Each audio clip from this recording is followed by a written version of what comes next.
Hello, everyone. I'm Jitendra Yadav. I'm a financial freedom enthusiast, and I'm on a mission to help 1 lakh professionals to achieve financial freedom and live a happy life. Today, in this video, I'm going to share with you the concept of financial freedom, basically the 7 principles of financial freedom. And if actually you want to achieve financial freedom in your life, what actually you need to do. So these are the 7 principles, key principles which I'm going to share. So to do so, let me first share my screen here. Yes.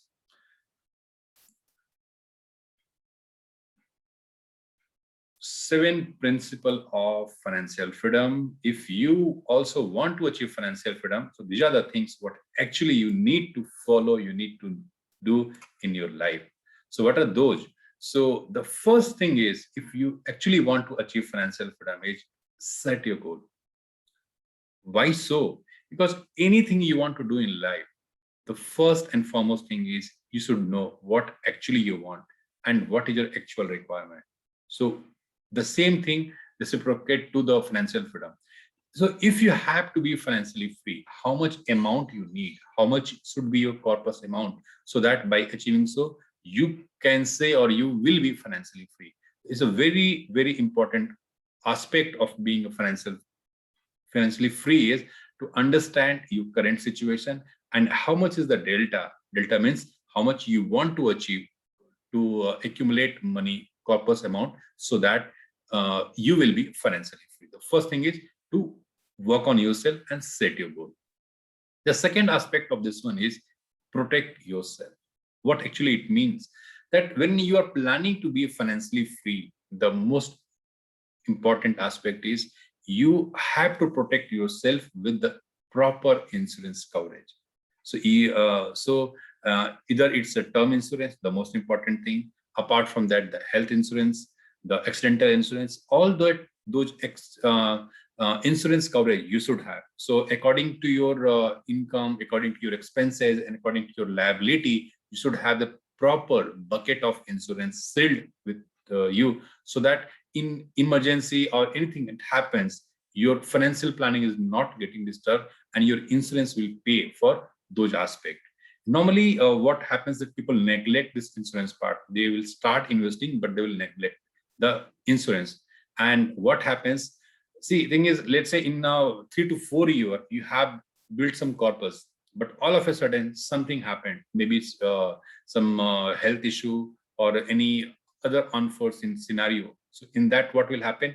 All your investment, all your saving of last 3-4 years will be eaten up just by this urgency that is caused by could be caused by anything, either it's a health issue or any other aspect. So the most important is you should protect yourself with proper insurance coverage. And the third scenario is pay off debt.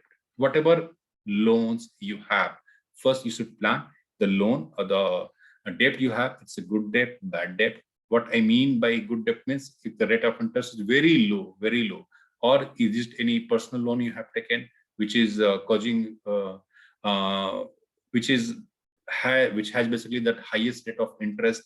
Credit card, again, should never take. But if you have any of these loans, you should try first to pay these loans at the priority, because when you're starting, you start investing, you'll get return of, let's say, 10 to 12%, and but you have another loan where you are paying the interest of 12% or 14%.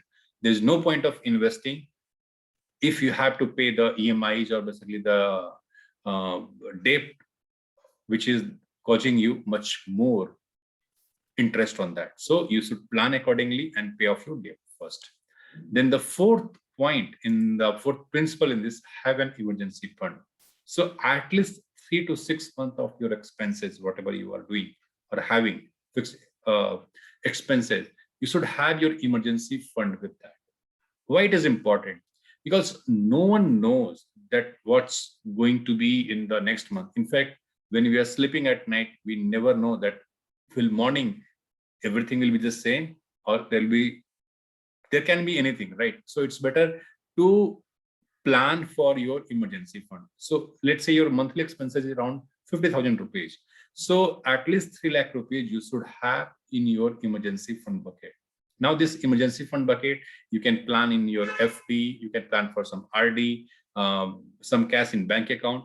Basically, it should be liquid money so that whenever you need, you can just on certain clicks, you should be able to get your amount in your bank account so that you can utilize that. And again, the other aspect is if you're not doing so, what will happen? Let's say you're avoiding this, you do not have an emergency fund and you just investing in the stock or any mutual fund or so, and when you need that urgent amount, what will happen? What you'll do, either you have to borrow, or what you will do, whatever you have done some investment, that you have to break.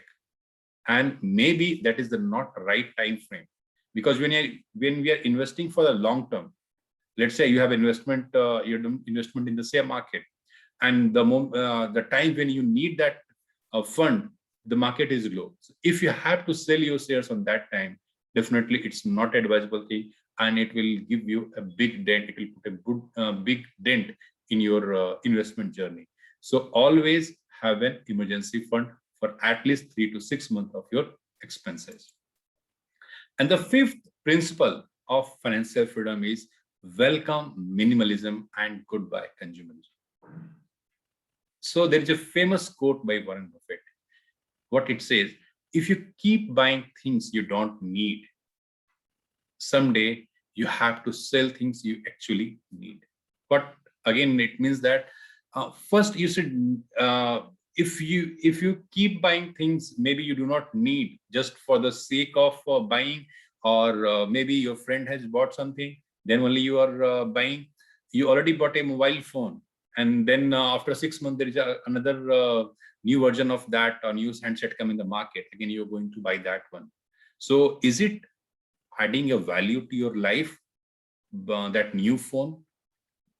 Maybe that phone what I had earlier you have bought, maybe you can use easily for at least 3 to 4 years. Then why you have to buy the new one in just 6 months? This is just one example. There are many like that. So we keep today like we are much more hooked towards the social media. So we'll be keep seeing pictures that okay, my one of friend has gone to a foreign trip, someone has gone here, there, and we'll be just know that impressed by them, and we'll just try to follow their lifestyle. What is the reality, truth behind the scene? Maybe you do not know. But what we do, we just for sake of doing things we do, sake of buying things we buy. Maybe we actually do not need this. So basically, first we need to understand, is it what really going to add value to my lifestyle or to my knowledge, or it's very much needed, or just it's that I can avoid for right now.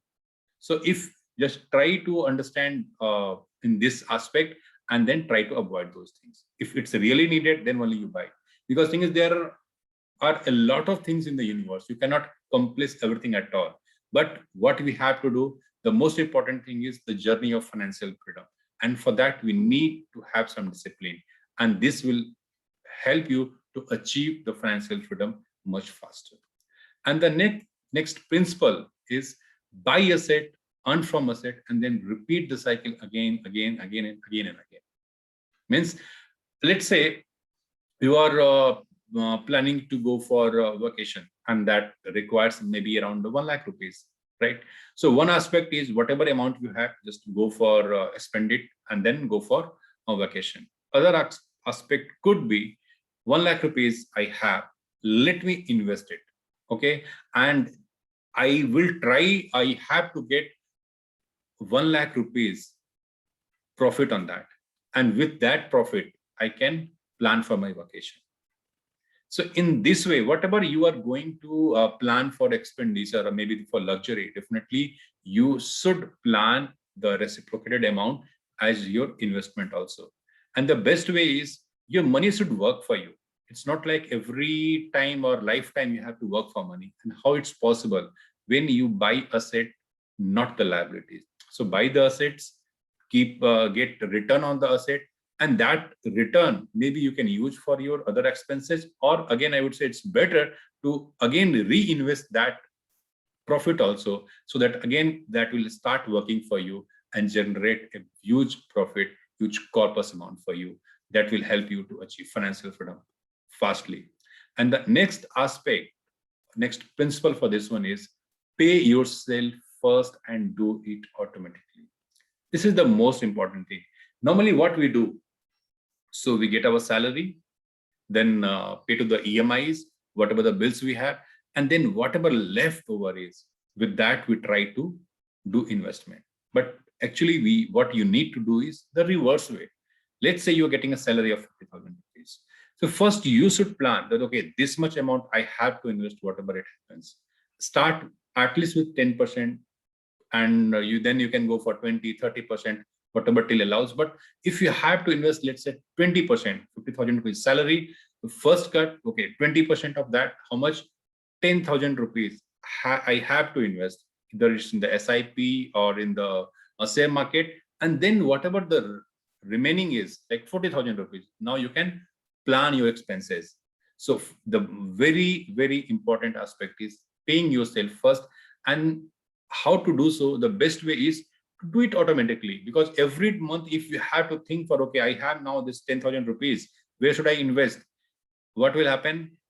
Till the time you start thinking and you will come on the result that, okay, this is that asset where I have to invest. Before that itself, money will find its own way in the form of expenses, because it's lying in your bank account, ideal, right? So it will plan by itself that, okay, let's plan for vacation, buy some stuff, somewhere it will go, and you will not be able to do what actually that money was meant for. That is what investment. So try or plan it so that every month it should happen automatically. That amount should go in your investment. So these are the all key 7 principles of financial freedom. So if you want to achieve, follow this principle, and I'm sure that very soon you will be on the track to achieve financial freedom, and you will be able to live a life which is stress-free, and you can fulfill all your dreams. Thank you.